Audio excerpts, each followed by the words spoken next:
Word no one up. Jannik,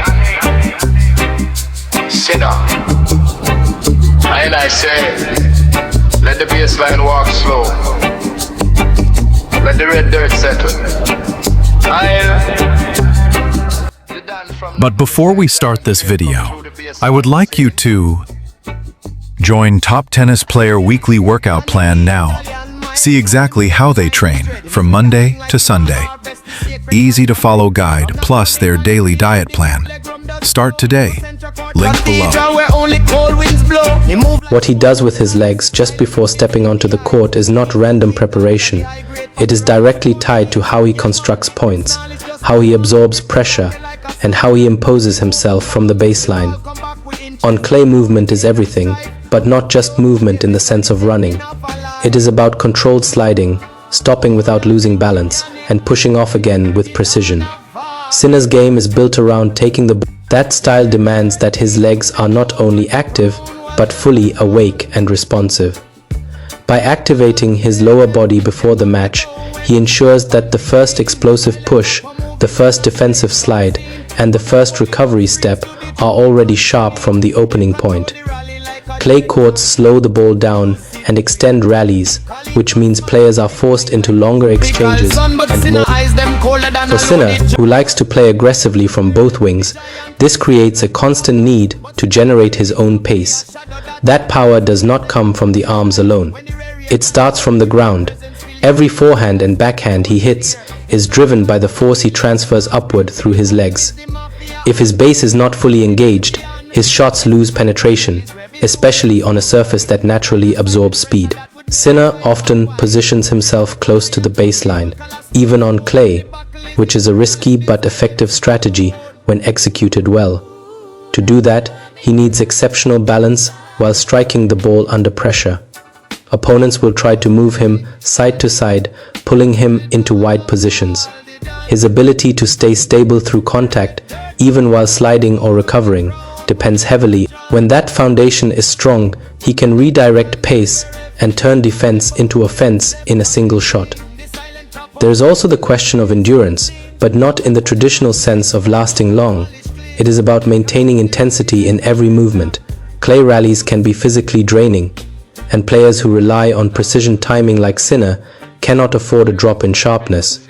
By preparing his legs thoroughly before the match, he reduces the risk of starting slowly or needing several games to find rhythm. Instead, he begins at a high level immediately, which is crucial against opponents who specialize on clay and look to exploit any hesitation early on.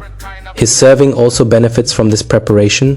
While Sinner is not known for the most powerful serve on tour, his effectiveness comes from placement and consistency.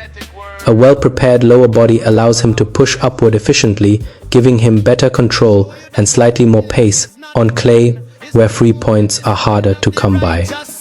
When you stand at baseline, looking at the abyss is not the scream that conquers, it's the silence before the kiss. Clay demands patience, resilience, and physical durability, and Sinner meets those demands by immersing himself in intense preparation that sharpens both his strengths and his ability to handle longer, more physical rallies. His time on clay is not casual or experimental.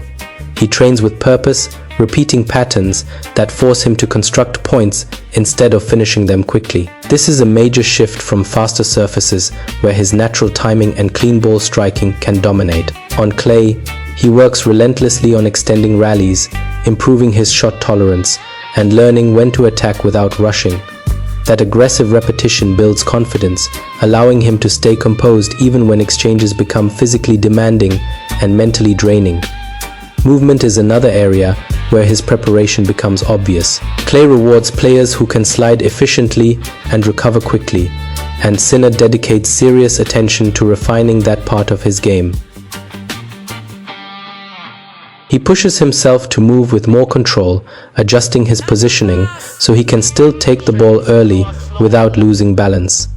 This is critical because his playing style relies on dictating from the baseline, and on clay, that requires extra effort to maintain court position against opponents who are comfortable defending.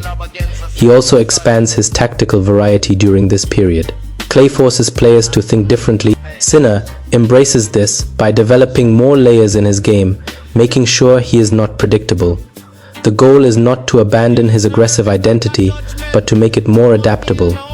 By practicing across all areas, he becomes harder to break down, even against specialists who thrive on the surface. At the same time, he places strong emphasis on his overall health. The physical toll of clay court tennis is significant, and Sinner understands that performance is directly linked to how well he takes care of his body. His diet becomes more intentional, focused on giving him the energy needed to sustain long matches and recover quickly between them. Proper nutrition supports his endurance, helps prevent fatigue, and keeps his body functioning at a high level throughout the demanding schedule. Clay matches are often battles of endurance, requiring players to stay explosive even after extended rallies. Sinner works to ensure that his body can handle those demands without losing intensity. His conditioning allows him to maintain sharp movement, stable balance, and consistent power deep into matches, which is essential for a player who relies on precision and timing.